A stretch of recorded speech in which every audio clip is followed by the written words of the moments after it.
ሄሎ እናት። ሄሎ እናትዬ፣ እንዴት ነሽ? ቢሮ ደረስሽ? አዎ ደረስኩ። ገባሽ? ሰላም ገባሁ እናቴ። እሰይ። እና ቁርስ በላሽ? ይኸው ልበላ ነው አሁን። እሺ ቻው። ደህና ዋይ። እደውልልሻለሁ በኋላ። እሺ እሺ ቻው።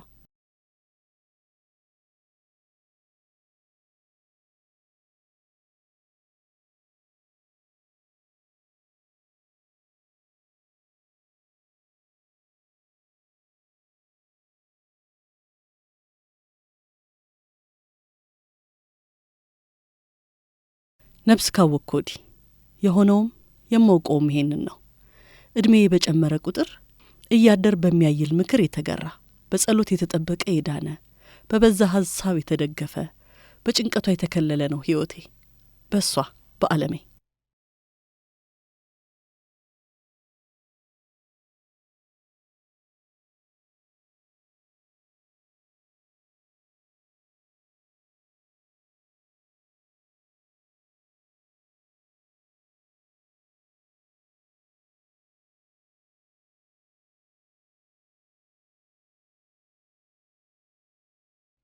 አይገርምሽም? እፈራለሁ። አንቺን ደጋግሜ እያሰብኩ እፈራለሁ።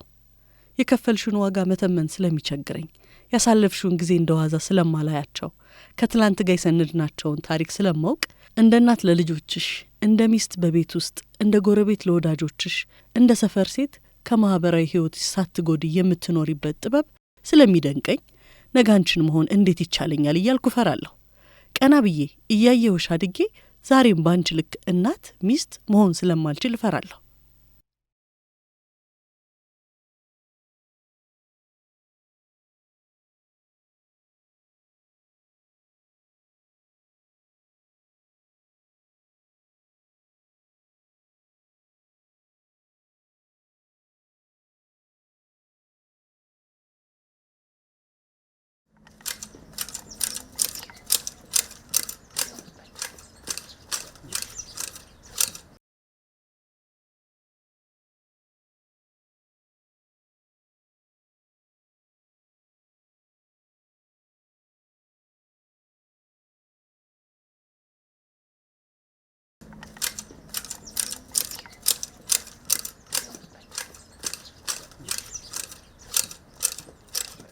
በህይወት ግርግር መካከል ላይ ቆሜ ትርፍ ኪሳራውን ሳሰላ የገባኝ ነገር ቢኖር መኖሬንም ወደው ለካ ስላንቺ ነው።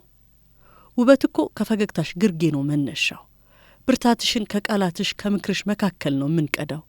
ሰው መሆንን ከነፍስሽ ነው ሸርፈሽ ያጋራሽን። ጀግንነትን በስራ ብዛት በተሰነጣጠቁ ሸንተረራቸው በበዛው በዛ ልጆችሽ ጭብጥ ውስጥ ነው ያወቅኩት።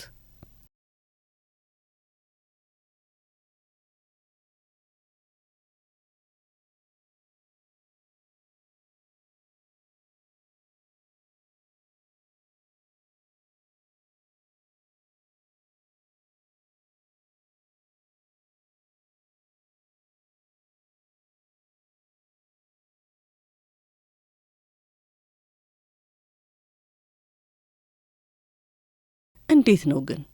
እንዴት ነው ሰውም እናት መሆን ያልከበደሽ?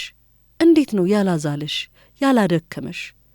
በምን ተአምር ነው ዛሬም እንደ ህልምሽ ላልሆኑ ልጆችሽ፣ እንደ ልፋትሽ ሳይሆኑ ለባከኑ ፍሬዎች ከህይወትሽ አስቀድመሽ ከውበትሽ አውሰሽ ከእድሜሽ ቀንሰሽ አሳድገሽ ለልጆቼ ቀን አለ በሚል ዛሬም በተስፋ መሞላት የቻልሽበት?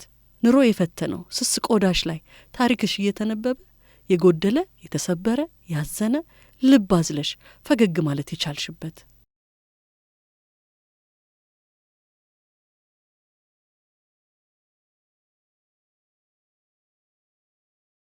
አንቺን አብዝቼ ሳስብ ለምን እምባዬ ፊቴን እንደ ደራሽ ውሃ እንደሚያጥበው አላውቅም።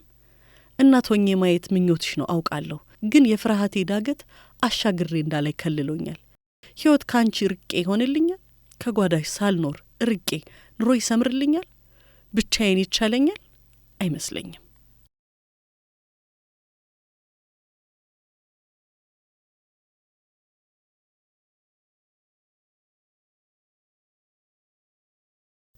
ይውላችሁ ፈገግ ብዬ ከታየሁ መቆዘሜን እሷ ነጥቃኝ ነው። ዛሬም ቆሜ የዘለኩት መኖር ያልፈተነኝ በእሷ ድጋፍ ብርታት ነው። ቁም ነገር ሳወራ ከሰማችሁ የሕይወት መምሬ ፊደሌ እሷ ስለሆነች ነው።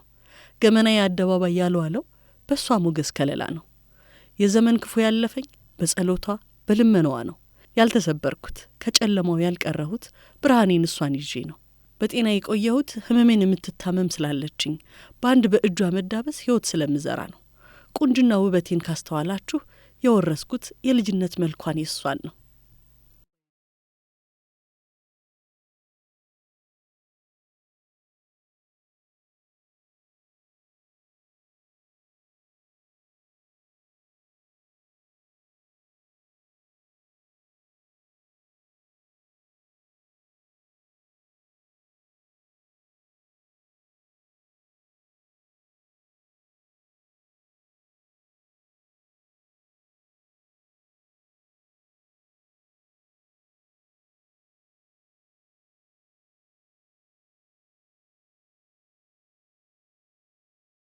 ጸሎቴ ሰርክ እንዲህ ነው።